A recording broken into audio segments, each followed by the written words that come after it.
Hey everyone, how you doing? My name is Matt Wheelahan. I chose to do my research project on the energy sector with a focus on the strategic petroleum reserves. So as we know, the energy sector is probably one of the most crucial critical infrastructure sectors in the United States. Pretty much all of the other 15 sectors depend on energy in one form or another.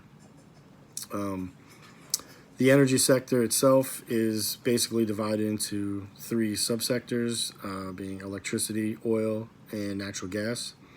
So I'm going to focus on the oil part of it.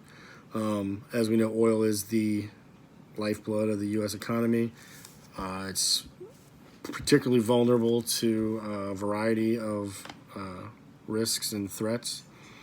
In order to mitigate some of those threats, the energy sector, the U.S. government, found a way to store large amounts of petroleum in reserve in case of emergencies. So that's what the SPR, the Strategic Petroleum Reserve, is. It's 4 sites located inside the United States, and it is the world's largest supply of emergency crude oil. The energy sector, like I said earlier, all other sectors are dependent on the energy sector. The energy sector is also dependent on other sectors in critical infrastructure, such as like communications, water, transportation, financial services. And just like every other sector, there's a sector-specific plan. So the most recent one for energy was written in 2015. Outlines all the different goals of the energy sector, which coincide with NIP, the National Infrastructure Protection Plan. As far as the oil part is concerned, it points out specific vulnerabilities to the oil industry, and some of those are natural disasters, extreme weather, regulatory, legislative changes, complying with environmental factors, volatile oil prices, gas prices, demands, which is extremely relevant today. Also, some of the other ones are like operational hazards, spills, injuries, disruption due to political unrest or terrorist activity, transportation constraints, inadequate insurance coverage, aging infrastructure. I know we looked at earlier the American Society of Civil Engineers report card grade, and they gave the energy sector a D+, basically because of their aging pipelines, aging infrastructure, and things of that nature. And oil is also vulnerable to cybersecurity threats as well. So the SPR itself is owned by the federal government.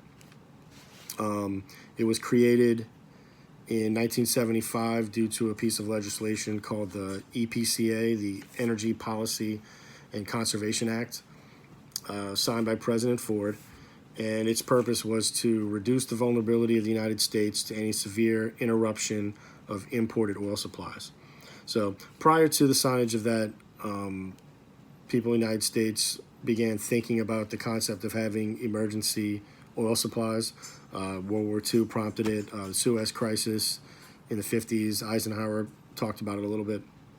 But it wasn't until the 1973-74 oil embargo when the Arab OPEC nations basically cut off all of our supply because the U.S. was helping Israel in the Yom Kippur War.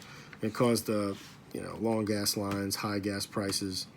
So by creating, this was the big prompt for creating the SPR and signing the EPCA.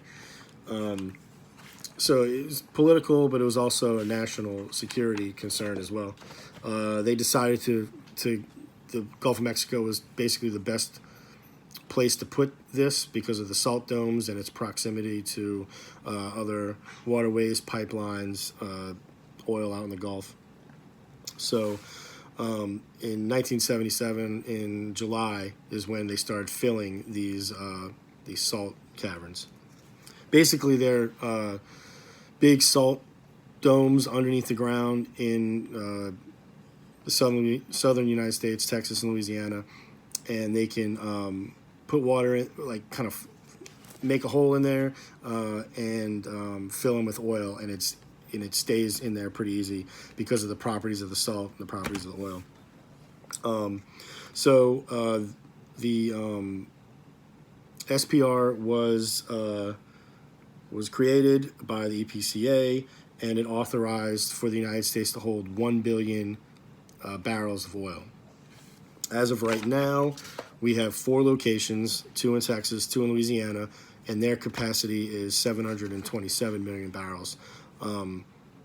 We're allowed to have more, but they just haven't found another facility, another place to put it just yet.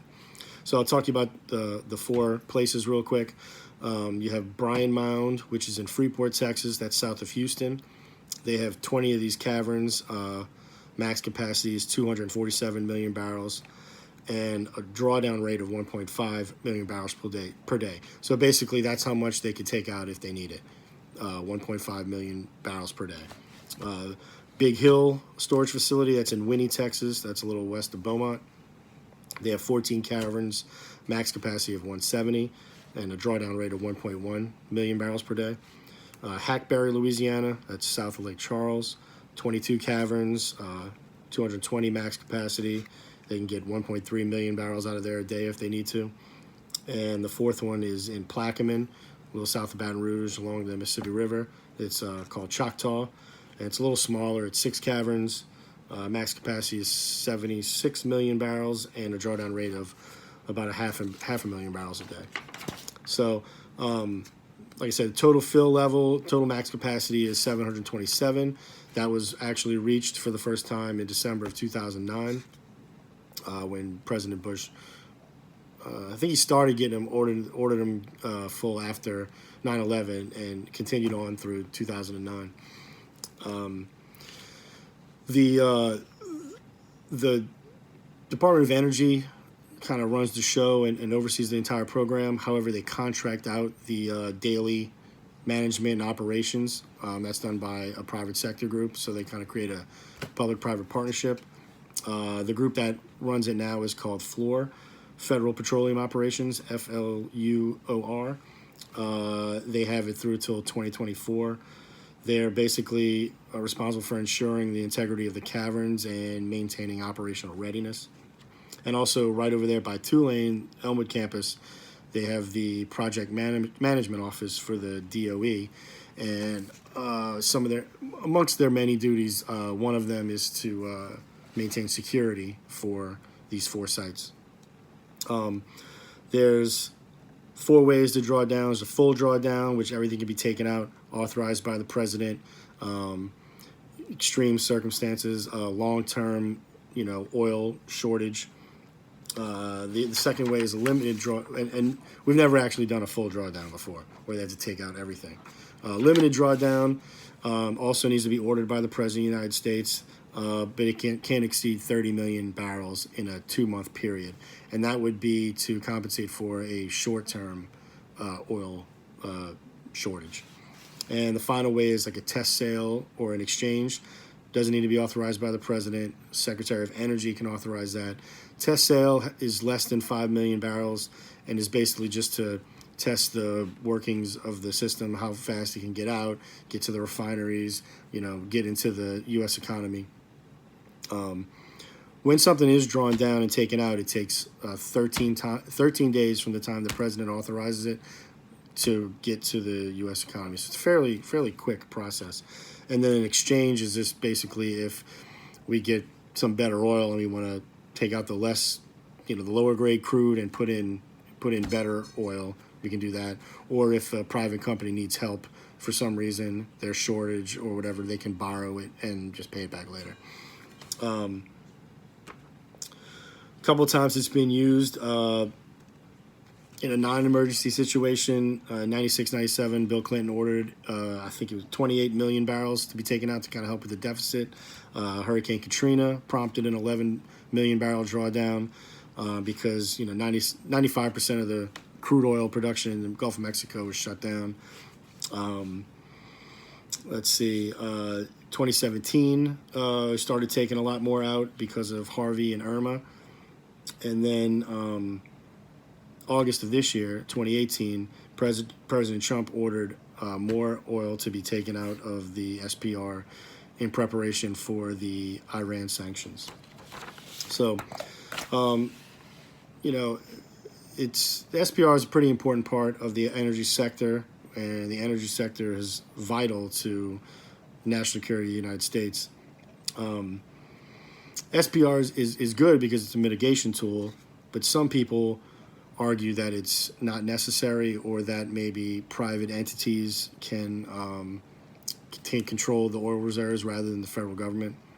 Either way, I think it's a good thing to have extra oil kind of stored aside for emergencies, kind of like having an extra gas tank for your car just in case something happens. So it's a good piece of it's an infrastructure in itself that needs to be protected, and it's also a mitigation tool for the U.S. For the energy sector. So that's it. That's my presentation. Thank you very much.